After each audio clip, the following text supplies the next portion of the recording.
Woohoo. All right. Instagram and Facebook meeting up at the same time. We're getting better at this. All right. Let's get started here. Hey, folks. Welcome in. It's another episode of A Nichols Worth. Thank you for joining me here on this Friday, April the 23rd. Congratulations to you on making it through another week, to my Instagram and my Facebook folks. It's been an interesting week, very interesting week, but congratulations again for making your way through it. Got a lot to discuss on the show tonight. Before we get started, a few quick reminders. If you want to share this on your timeline, you get bonus points. You can also tell a friend about the podcast happening live, and you'll also get those bonus points.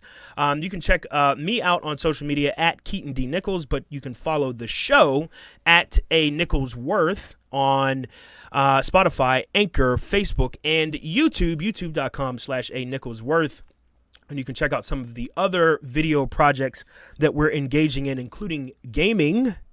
Yes, we got a gaming channel and stuff like that. So make sure you check that out as well. YouTube.com/A Nichols Worth. And shout out to Parkour Therapy, our sponsors for tonight. ParkourTherapy.com is where you can catch a free 7-day trial of workouts right from your phone. You don't even need to go to the gym anymore, especially during these crazy times. Make sure you check out your free trial. You get free 7 days, and then it's just $6.99 a month after that. Go to ParkourTherapy.com to start your workout now. Let's get into the news. I will talk a little bit and give my 2 cents or my 5 cents, depending on how you interpret the title of my show, on the Ma'Khia Bryant situation. But first, Barack Obama gave us something this week, and I thought it important to zero in on what was said so far in that appearance. He was on BET.com this week. BET got the exclusive with the former president. Anyway, he talked about a multitude of issues facing Black America today, and he had a message for those that might be feeling a little bit heavy,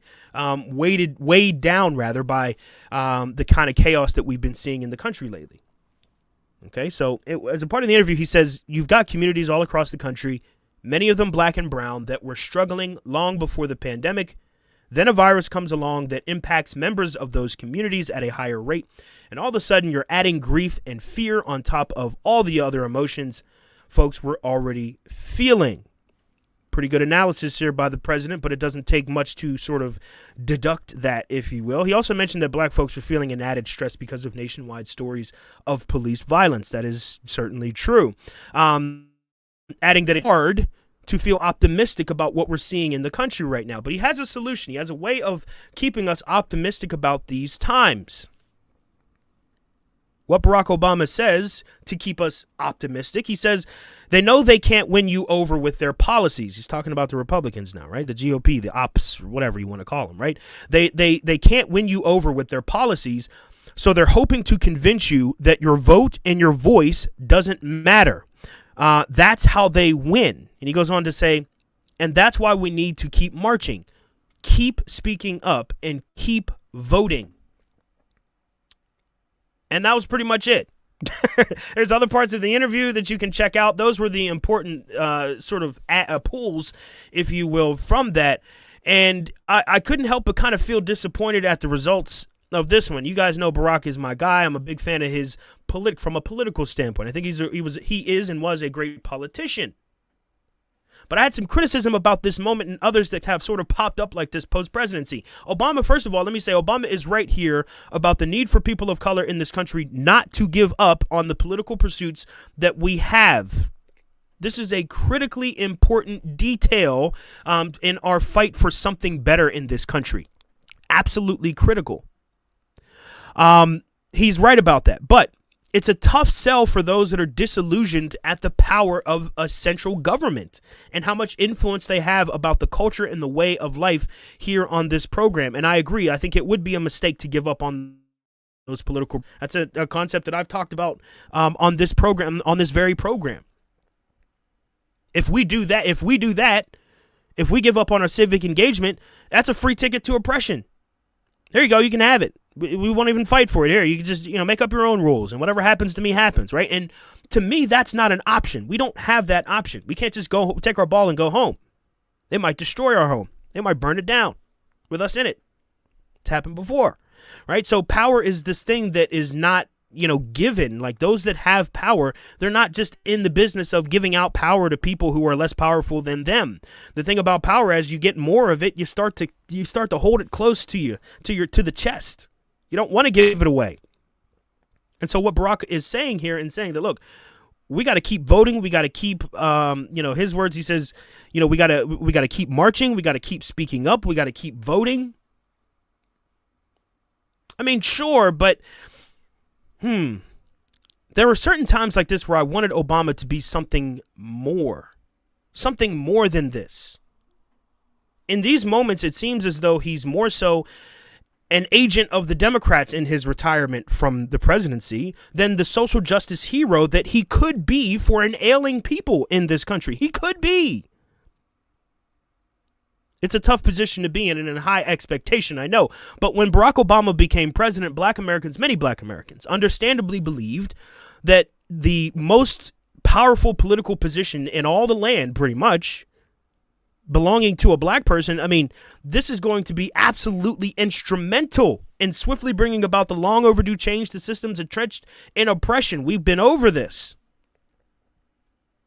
I mean, that's what the election of Barack Obama truly represented for a lot of people. But during the course of his 8-year career as president, Barack Obama did do a lot of that, legislatively especially, taking actions, executive actions, etc., that I think he kind of hoped would be followed up upon by the next administration. Obviously, that didn't happen. Trump came in and the rest is history.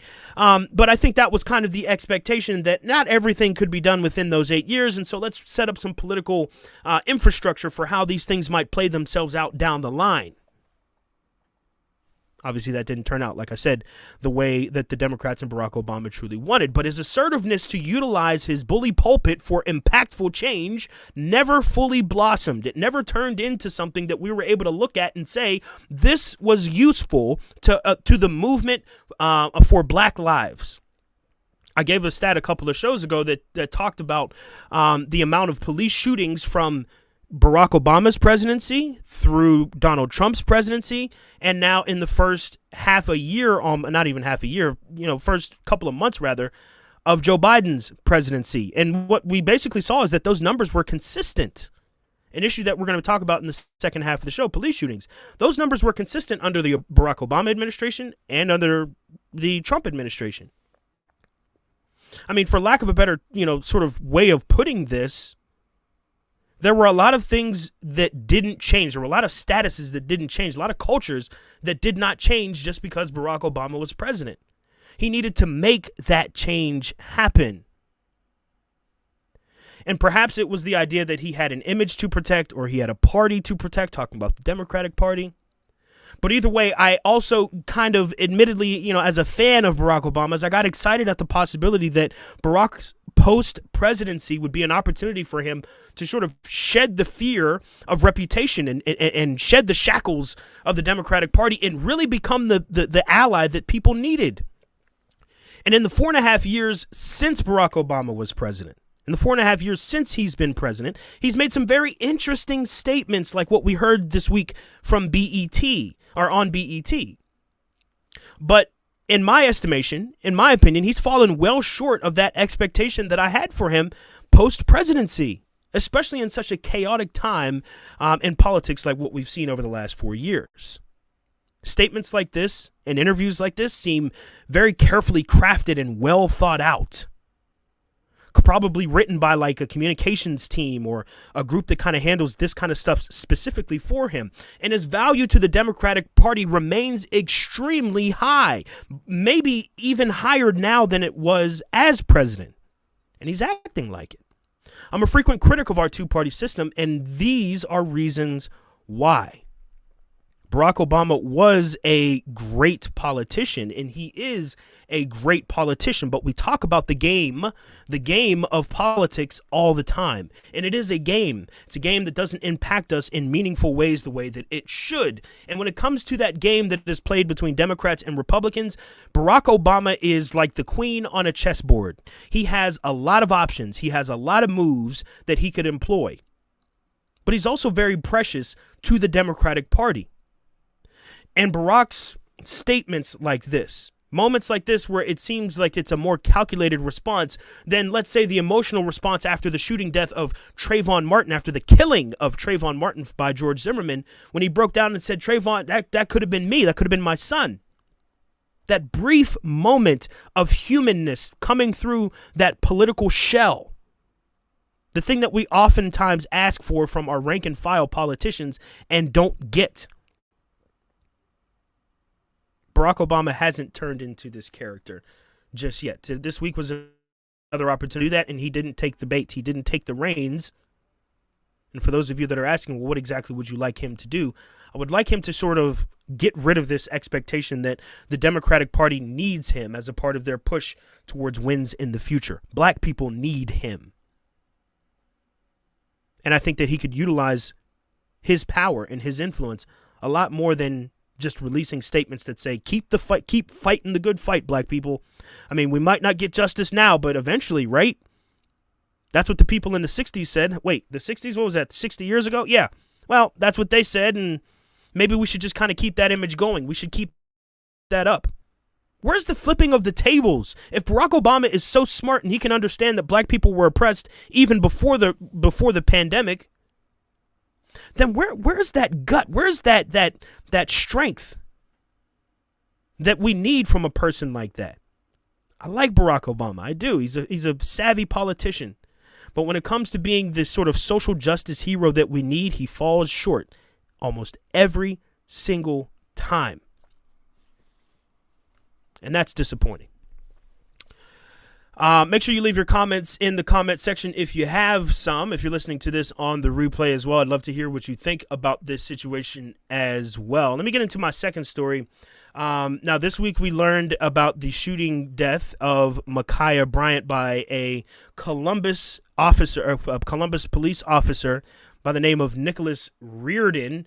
I'm sure you all have heard the story by now, but Ma'Khia Bryant was shot and killed when Nicholas Reardon showed up to responded to a call, showed up, and seconds later, shot Ma'Khia Bryant, who was in a scuffle, with a few other individuals there in the driveway or the side of the street, however you want to put it. She was wielding a knife, it looked like sort of like a switchblade, something along those lines. She had not stabbed anyone yet, though her actions led the officer, possibly, we don't know that, but led the officer to taking the actions that he did, and he shot and killed 16-year-old Ma'Khia Bryant. Now, obviously we talked a little bit about it in the last show, but I've been seeing a lot of, I saw somebody describe it on the timeline as whiplash, and that's probably a pretty accurate statement for what we witnessed regarding Ma'Khia Bryant. That many of the same people who, said that George Floyd and Daunte Wright deserved justice for the situation that they found them, they weren't exactly able to see Ma'Khia Bryant in this same situation, oftentimes citing that, look, she had a knife. She was threatening. She could have killed or seriously injured one of those two people that was around. And so the action taken by Officer Nicholas Reardon must be justified in that case. You had people of all spectrums saying this, and I found it odd on the heels of, a case that seemingly captured the hearts and minds of the nation like George Floyd's did, that so many people could feel this way about Ma'Khia Bryant. So I did some digging and tried to figure out what exactly the books say about this thing. Now, a Bowling Green State University professor by the name of Philip Stinson, who has opined, by the way, on the actions of police officers before, resulting in the convictions against police officers, right? So, in other words, he's a professor that studies the use of force by police officers. He has been called in as a witness against police officers, right? And whether or not they did the right thing or made the right call. Well, anyway, he has opined on this Ma'Khia Bryant situation. He called Officer Nicholas Reardon's actions justified in the shooting of 16-year-old Ma'Khia Bryant. Here's what he said. It's a terribly tragic situation, and my heart goes out to the girl and her family and friends, he said. But from looking at this video, it appears to me that a reasonable And that word is going to come back, so just pay attention to that. It appears to me that a reasonable police officer would have had a reasonable apprehension of an imminent threat of serious bodily injury or death being imposed against an officer or someone else. He adds, that's the legal standard. That statement sort of stood out to me. That's the legal standard. What I saw and what I witnessed with Nicholas Reardon and Ma'Khia Bryant. Now, this is being called by an expert, somebody who looks at this kind of stuff all the time. He is calling this the legal standard. It's what's supposed to happen in this scenario. If X, Y, and Z breaks out, then A, B, and C happens, right? James Scanlon, who's a retired Columbus Division Police SWAT officer who has plenty of years of experience. He oftentimes is used as an expert witness in the same kinds of things. He agrees with Stinson and says an officer is justified in using deadly force if his life or the life of someone else is at risk. Few, he goes on to say, would argue that there weren't at least 2 lives that were at serious risk. He adds later as a part of that interview that he wonders why more people aren't praising Officer Reardon for his actions taken, considering he possibly saved the lives of 2 people by shooting a 16-year-old girl. Interesting, right? What I read there upset me. It didn't upset me because there's these sides that people are taking. And by the way, it's kind of sick if you're over here, saying, well, I'm on the side of the police officer, or I'm on the side of Ma'Khia Bryant. There are no sides here. A 16-year-old girl was shot by police officers. There's no sides. There's no winning here. So people can kind of step down off of that pedestal and stop trying to win a Facebook argument by trying to prove something. You're not cool. You're not proving anything. You're being very destructive when it comes to actually having a serious conversation about this. For real. Anyway, this upset me because of what Philip Stinson said. This is the legal standard. Scanlon adding that it's justified if indeed this police officer has some sort of perception that their lives or somebody else's lives are in danger. That is the general rule. And let me tell you why this is important. The rule is based upon a 1989 Supreme Court case, Graham versus Connor. Now, some people have mentioned this and referenced this as a precedent for use of force by police officers, and you all can read on your own time on Wikipedia. There's a great article written about it that gives you every detail of this reading. To save time, I'm going to shorten it for this program. But anyway, the 1989 SCOTUS ruling, Graham versus Connor, essentially says that an officer's actions can, quote, be judged from the perspective of a reasonable, there goes that word again, a reasonable officer on the scene, rather than the 2020 vision of hindsight. Any evaluation of the officer's actions must include an allowance, they say, an allowance for the fact that police officers are often forced to make split-second judgments in circumstances that are tense, uncertain, and rapidly evolving. That's what the court found in 1989.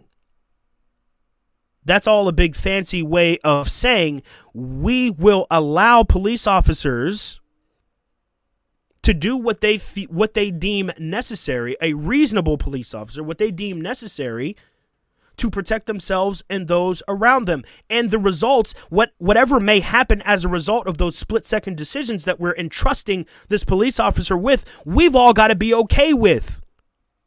We've all got to be okay with it because that is the sort of burden that is put on police officers as public safety agents or officers or whatever you want to call them, that they have to make these split-second decisions, and therefore we can't really judge them for that. This might seem like a reasonable allowance to be given to police officers who are faced with oftentimes tense and evolving and quick-thinking situations. And by the way, we don't have another force or another government agency that's tasked with handling intense situations like this. It's the police. So for someone that looks at this, they might say, well, that's reasonable. Police officers are human beings. And if they're tasked with protecting us, then there has to be some sort of allowance for them to, mess up, right? It's another way of, that's what this ruling is protecting, saying, look, officers can do the quote-unquote wrong moral thing, but so long as that officer feared for his life or her life, or feared for the lives of those people around the situation, then they can take the action, they can use the force that they deem necessary, including shooting and killing a 16-year-old girl. But what this ruling also did was ensure that scrutiny cannot be placed on the officers, or in this case, charges from the incident can't be placed on the officers. A quick look at that Wikipedia page that I referenced earlier, it's a good one, tells us some of the names of the victims of which this statute has quite literally protected from getting justice. You might recognize some of these names, and just let me know if you do. Terrence Crutcher, you ever hear of him in Oklahoma? Now, Terrence Crutcher was killed by Officer Betty Shelby. His car was broken down along the side of the road. Police were called. Shelby ordered him to put his hands up. Terrence Crutcher then begins walking back towards his van to put his hands on his broken down van, and Betty Shelby freaked out and shot Terrence Crutcher right in the side of the chest. Terrence Crutcher died from this incident. Just a quick recap of where Betty Shelby is. Betty Shelby is in prison for the rest of her life for charges that stuck following the shooting of Terrence Crutcher. I'm just kidding. No, of course Betty Shelby is not in prison for the rest of her life. Betty Shelby right now is teaching a course on policing in Oklahoma. Right now, Betty Shelby is out of prison and has never served a day for shooting and killing Terrence Crutcher. Was Terrence Crutcher armed? No. Was he high on drugs, or was he into something? No. Was he reaching for a weapon? No. Was there a weapon anywhere near him? No. But what Betty Shelby told investigators as she cried during the video in which she was telling Internal Affairs essentially what happened here, she cried and said, "I thought that he was going to kill me." Now, what about that situation warranted the idea that Betty Shelby was in danger? Nothing. Zero. Nothing. But under this precedent, under this statute, this 1989 law, that officers are allowed to use their discretion about what they consider to be dangerous and not dangerous. Betty Shelby was not charged, was not convicted. She was charged rather, but not convicted of anything. As I mentioned, she is a free citizen today. You can go talk to her in the street if you wanted to.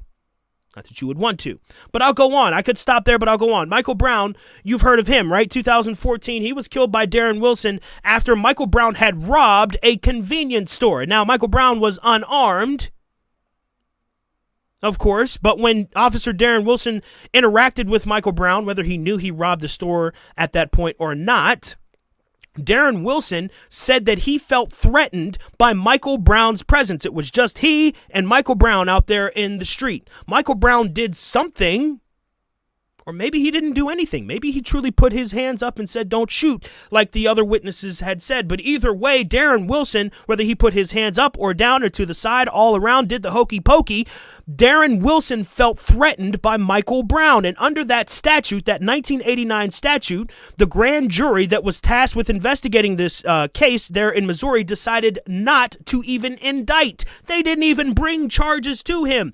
Darren Wilson didn't even have to go through a lengthy court case to try and determine his innocence in this case. The grand jury said, nah, he's cool under his jurisdiction as a police officer. I could stop there because that's, but I'll continue. Philando Castile in the state of Minnesota was killed by Officer Geronimo Yanez after he pulled his girlfriend over during the traffic stop in the passenger side door. Philando Castile had a legally owned gun in the car. Yanez freaked out and said he had yelled gun, gun, gun, and then shot Philando Castile, killing him in front of his girlfriend and her daughter.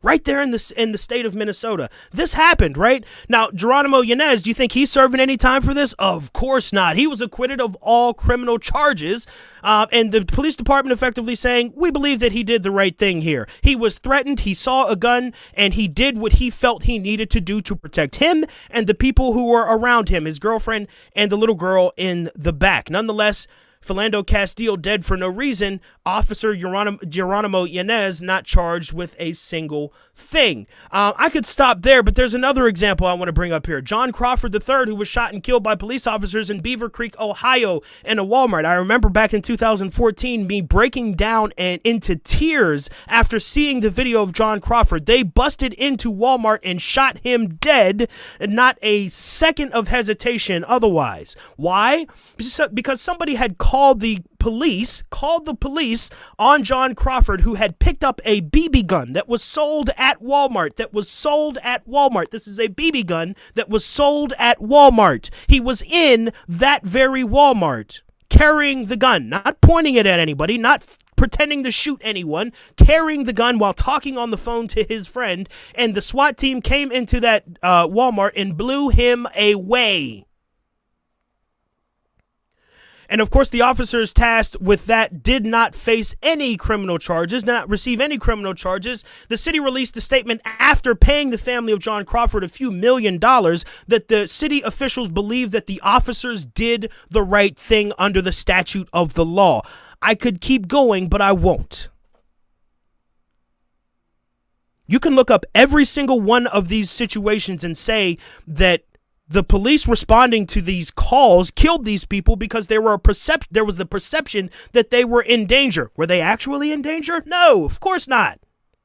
But there was the perception that they were in danger. And whether an officer was actually in danger or not seemed to be an afterthought for those that wanted justice for these men.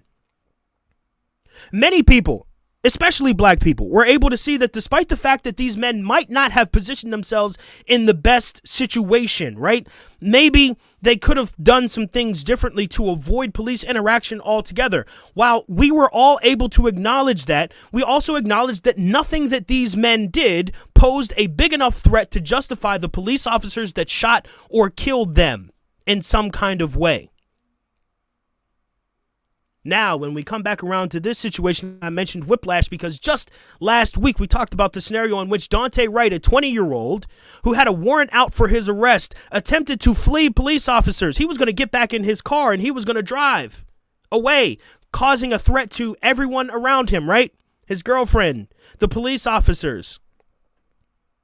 They could have been hit. And we've seen in prior cases, like the situation in Cincinnati, his name right now, but the situation in Cincinnati, they felt that because, the guy tried to drive away, that was worth shooting him in the face. They said that his vehicle could have been used as a weapon. So here we go back in Minnesota again. We look at Daunte Wright. People are able to see that the shooting of Daunte Wright was not justified, despite the fact that he was putting himself in a situation where he could have been considered a threat to those officers and everyone else. However, no one's questioning Daunte Wright's motives. No one's questioning Daunte Wright's past record or the fact that he got into the car putting himself in more imminent danger of the situation. We are all saying that police officer had no business shooting Daunte Wright, that officer should have employed some other sort of methodology to stop Daunte Wright than shooting him. And the sickening and the issue that I have, the sickening thing that I see is that I don't see people giving that same benefit to Ma'Khia Bryant, a 16-year-old girl who, by the way, called the cops. She's the one that called the cops. It was Ma'Khia who felt threatened by whatever was going on. It was Bryant who called the police. And she trusted, rather, by the way, that the authorities would arrive and resolve the situation and protect her. That didn't happen at all. Now, this is a chaotic scene. This is certainly a chaotic scene, and for the next couple of weeks, I know that there are going to be tons of analysts and experts just like this giving their opinion on whether or not Nicholas Reardon's actions were justified. And they're going to reference this 1989 SCOTUS case. Give a definition as to what policing really looks like. They're going to say, look, according to 1989, if an officer feels threatened, then they're allowed to use whatever force is necessary to alleviate the situation. That's what they're going to reference.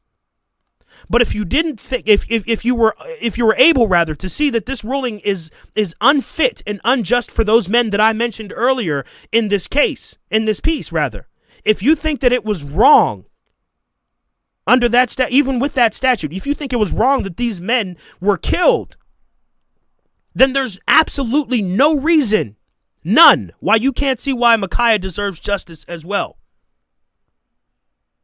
Either you're blind to certain aspects of justice, or maybe you just don't like black women. I don't like to accuse people of that. It's a pretty wide accusation. But I've talked about that on the show before. There are moments like this that black women, I think, expect the same sort of allyship behind, incidents that involve black women as there are behind black men, right? Like, we don't really have a problem with black women defending black men, even when there might be some aspect that might be in the wrong, when they might be in the wrong in some kind of way. Look, George Floyd, that shouldn't have happened to George Floyd, right? He was using a counterfeit bill. He was publicly intoxicated, hanging out by the store. We can make up reasons, right, for everyone that they shouldn't have been in the situations that they should have. But if you can look at George Floyd and say the police officer shouldn't have done that, the police officer had an option to do that or something else, and he chose to do that, and we're able to look at that and say that's wrong, and you can't see this Ma'Khia Bryant situation in the same way, then you are missing this.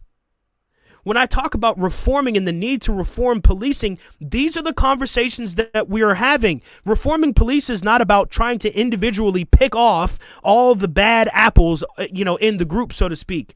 That's not what this is about. This is about changing the culture of an institution that has been deadly to black and brown people, an institution that gives the individuals that are a part of it the authority to decide whether or not use of force is necessary. And oftentimes when the decision is put into the hands of those police officers, it's people that look like me. It's black and brown people who end up on the short end of the results. So when the court tells us that this ruling in 1989 is something that protects police from sort of having to face the consequences of what they do in an interaction, they are telling us that we must live with these results. But as black and brown people, we literally cannot. It's killing us every single day. And no, we don't have to have this united front where everyone's on the same page about everything. But understanding what the role of policing is in this country and what it traditionally has been is critical in understanding whether or not you criticize Ma'Khia Bryant, the girl shot to death by police officers in this case, or you trained police officer that's supposed to have another solution for this. Hopefully this small blind spot in our search for justice goes away very quickly. And hopefully people don't get wrapped up into the trap that has been set here, which is you need to side with police or you need to side with black people, because those two institutions are not able to be at war with each other. Black people cannot go to war with the police. It cannot be this versus that. We live in a society that only works if it all kind of cycles and plays in together. And the way that we get back together is by reforming the very dangerous aspect of our society that has continually, not the individual. This is not about getting Officer Nicholas Reardon off the street or firing Nicholas Reardon or making sure that Nicholas Reardon serves jail time. Especially after what we saw just this week in the prosecution of Derek Chauvin. Building upon that, it's not about just adding more names to the list of police officers that we got them. Yeah, we got one now. Who cares about that, right? I want to know that the future America that I live in is not this war zone where I can be gunned down by a police officer because I reached for my pocket, or I went to go tie my shoe, or I was writing down something in my notebook, or I reached my hand up in the air, or I reached my hand down below, or I pulled out my cell phone, or I clicked something on my computer, or I blew my nose. I don't want to live in this environment where I have to think to myself, can I get murked for this? I don't want to live in an environment where I think if I call the police right now, is something bad going to happen to me? That's a very real thought, by the way, that I have. I don't know who else has that thought too. But it's very disturbing, and it's not a reality that I'm okay with. It's not a reality that I can, quote unquote, live with moving into the future. Let's try and keep all those things in mind as we wrap up the week. Thank you for listening, everybody. I appreciate it. Give this a share on your timelines again. Somebody else may want to listen to this. Check us out everywhere. You can check me out everywhere on social media at Keaton D. Nichols. And you can watch and listen to more of the show on Facebook, on Spotify, YouTube, etc. at A Nichols, Nicholsa, Nichols Worth. All right, I'll see everybody again on Monday. Appreciate the live listens. I hope everyone has a great weekend, and I will see you all later.